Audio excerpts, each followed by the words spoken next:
Shalom, puji Tuhan. Kita jumpa lagi dalam kesempatan yang indah pada saat ini. Kali ini saya hendak membawakan satu topik yang berkaitan dengan masalah keluarga, yaitu tentang keluarga yang menyatu. Dan kita akan melihat langkah-langkah yang Tuhan jelaskan dan katakan melalui kebenaran firman Tuhan, bagaimana kita bisa berhasil di dalam penyatuan keluarga. Saudara yang dikasihi Tuhan, apakah kita merasa bahwa penyatuan keluarga pada dasarnya adalah sebuah masalah?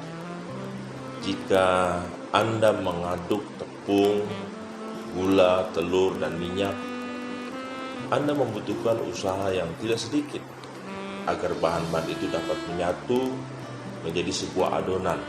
Tetapi kalau adonan itu kemudian dimasukkan ke dalam satu oven yang panas, maka setelah beberapa waktu terjadilah reaksi kimia yang mengikat unsur-unsur atau bahan-bahan yang tadinya terpisah-pisah menjadi satu kue yang sangat lezat yang bisa kita nikmati.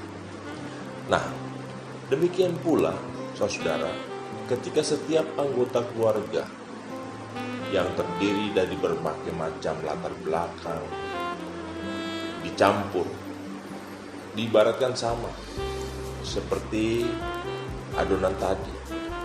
Di dalam kehidupan yang baru dan kepribadian yang berbeda, akan dibutuhkan usaha untuk menyatukan menjadi satu unit keluarga yang anggotanya saling terikat. Setiap individu harus berupaya untuk meningkatkan kedamaian dan saling membangun sehingga keluarga itu akan terikat dalam satu kasih dan kebersamaan. Dalam Roma 14 ayat 19 katakan, sebab itu marilah kita mengejar apa yang mendatangkan damai sejahtera dan yang berguna untuk saling membangun. Mari kita melihat definisi tentang keluarga yang menyatu. Keluarga yang menyatu adalah keluarga yang menyatu dari banyaknya tantangan yang mereka hadapi. Sudah kita kenal sejak lama, mereka terbentuk karena berbagai alasan. Jika seorang istri yang mempunyai anak menikah kembali setelah kematian pasangannya, maka ini adalah situasi yang sangat sulit. Tetapi jika unit keluarga yang terbentuk terdiri dari campuran anak-anak dan anak-anak mereka, maka cara Tuhan atau resep bagi keberhasilan terbentuknya keluarga yang benar-benar menyatu akan memerlukan banyak usaha agar dapat saling memahami dan mengampuni. Seperti yang dikatakan Kolose 3:13, sabarlah kamu seorang terhadap yang lain dan ampunilah seorang akan yang lain apabila yang seorang menaruh dendam terhadap yang lain. Sama seperti Tuhan telah mengampuni kamu perbuat jugalah demikian. Saudara yang dikasihi Tuhan, apakah penyatuan keluarga itu? Ada 3 hal yang kita harus pahami.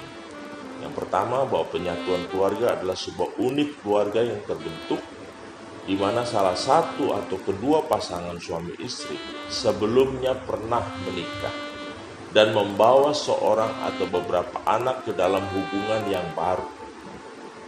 Yang kedua, penyatuan keluarga adalah kata tercampur, berarti diaduk bersama. Kata ini memberi kesan pencampuran unit-unit terpisah ke dalam kesatuan yang terintegrasi. Dan yang ketiga, penyatuan keluarga adalah keluarga tiri atau sebuah unit keluarga di mana sedikitnya seorang istri atau suami mempunyai hubungan antara orang tua dengan seorang anak yang didasarkan pada perkawinan dan bukan hubungan darah. Nah, saudara dikasihi Tuhan, apakah keluarga inti? Keluarga inti adalah keluarga di mana unit-unit keluarga tradisional yang terdiri dari satu suami dan satu istri, satu perkawinan, satu anak atau lebih dari satu perkawinan. Bagaimana sikap Tuhan terhadap pernikahan kembali. Pernikahan kembali diizinkan oleh Tuhan jika terjadi pemutusan ikatan perjanjian perkawinan oleh dua pihak, baik itu pihak laki dan wanita, yang disebabkan oleh pertama, oleh karena kematian. Dan itu dikatakan dalam Roma 7 ayat 2 dan 3. Sebab seorang istri terikat oleh hukum kepada suaminya selama suaminya itu hidup. Akan tetapi apabila suaminya itu mati, bebaslah ia dari hukum yang mengikat kepada suaminya. Jadi, selama suaminya hidup, ia dianggap berzina kalau ia menjadi istri laki-laki lain. Tetapi jika suaminya telah mati, ia bebas dari hukuman, sehingga ia bukanlah berzina kalau ia menjadi istri laki-laki lain. Lalu yang kedua, bahwa pernikahan kembali diizinkan oleh Tuhan apabila seperti yang dikatakan Matius 19 ayat 9. Tetapi aku berkata kepadamu, barang siapa menceraikan istrinya, kecuali karena zina, lalu kawin dengan perempuan lain, ia berbuat zina. Dengan kata lain, di sini terjadi penyelewengan. Saudara, tidak semua gereja menyetujui. Ada satu gereja yang menetapkan bahwa pernikahan bisa dilakukan apabila salah satu pasangan yang menyeleweng sudah dinasihati, sudah ditegur, sudah dikonseling selama 5 tahun tetapi tidak perubahan. Maka salah satu pasangan diperbolehkan untuk melakukan pernikahan kembali. Tapi tidak semua gereja melakukan hal itu, karena mereka berpegang kepada Matius 19 ayat 4 dan 5. Apa yang dipersatukan oleh Tuhan tidak boleh dipisahkan. Nah, saudara, itu yang kedua. Yang ketiga, bahwa pernikahan kembali itu diizinkan jika ditinggalkan atau diceraikan, ya, dalam posisi tidak ada kejelasan, hanya karena hati yang keras dari orang yang meninggalkan. Artinya salah satu pasangan, baik itu pihak wanita maupun pria, meninggalkan pasangannya dalam ketidakjelasan. Sudah diupayakan selama bertahun-tahun, minimal 5 tahun, tetapi tidak ada kejelasan. Maka salah satu pasangan diperbolehkan untuk melakukan pernikahan. Di dalam 1 Korintus 7 ayat 15 katakan, tetapi kalau orang yang tidak beriman itu mau bercerai, biarlah ia bercerai. Dalam hal yang demikian, saudara atau saudari tidak terikat, tetapi Allah memanggil kamu untuk hidup di dalam damai sejahtera. Nah, saudara yang dikasihi Tuhan, bahwa pernikahan kembali itu juga tidak diizinkan. Karena apa? Yang pertama, bagi seorang yang tidak percaya, salah satu pasangan, yang satu percaya, yang satu tidak percaya. Dalam 1 Korintus 7 ayat 39 katakan, istri terikat selama suaminya hidup. Kalau suaminya telah meninggal, ia bebas untuk kawin dengan siapa saja yang dikehendakinya, asal orang itu adalah orang yang percaya. Jadi saudara, kita tidak boleh menikah dengan orang yang belum percaya. Dan itu dikatakan dalam 1 Korintus 7 ayat 39. Lalu pernikahan kembali juga tidak diizinkan, sebagaimana dikatakan di dalam Ulangan 24 ayat 1-4, yaitu bagi mantan istri atau suami yang menikah dengan orang lain. Saudara bisa baca, apabila seorang mengambil seorang perempuan atau menjadi suaminya, dan jika kemudian ia tidak menyukai lagi perempuan itu sebab didapatinya yang tidak senonoh padanya, lalu ia menulis surat cerai dan menyerahkan ke tangan perempuan itu, sesudah itu menyuruh dia pergi dari rumahnya.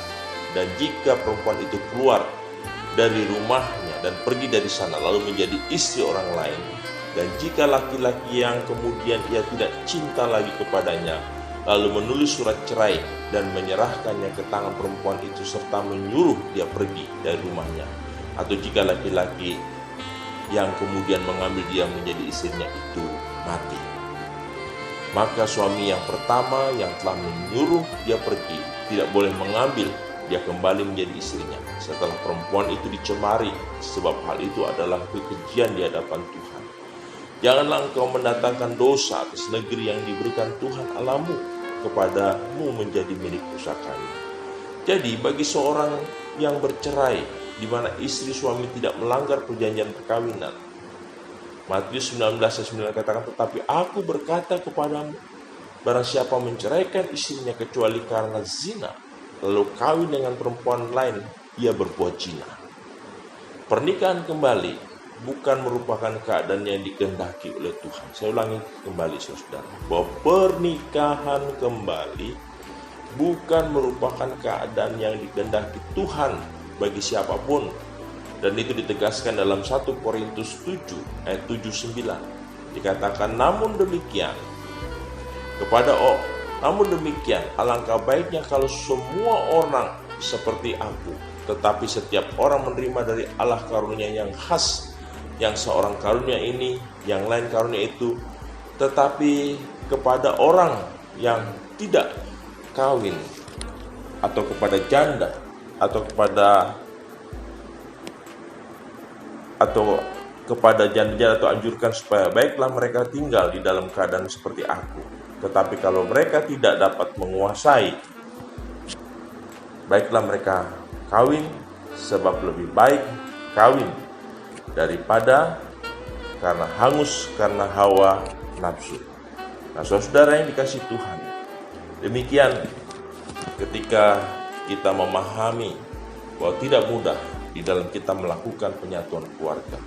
Oleh sebab itu, marilah kita sungguh-sungguh memahami kebenaran firman Tuhan ini, bahwa Tuhan ingin supaya di dalam kehidupan pernikahan kita, sejak Tuhan memberkati kita, sejak Tuhan menyatukan kita menjadi satu keluarga, kita diminta seperti apa yang dikatakan Matius 19 ayat 4 dan 5. Apa yang dipersatukan oleh Tuhan tidak boleh diceraikan. Itu yang Tuhan inginkan menjadi satu pernikahan yang ideal. Kiranya Tuhan memberkati kita melalui apa yang sudah saudara dengarkan melalui kebenaran firman Tuhan ini. Terima kasih, Tuhan memberkati.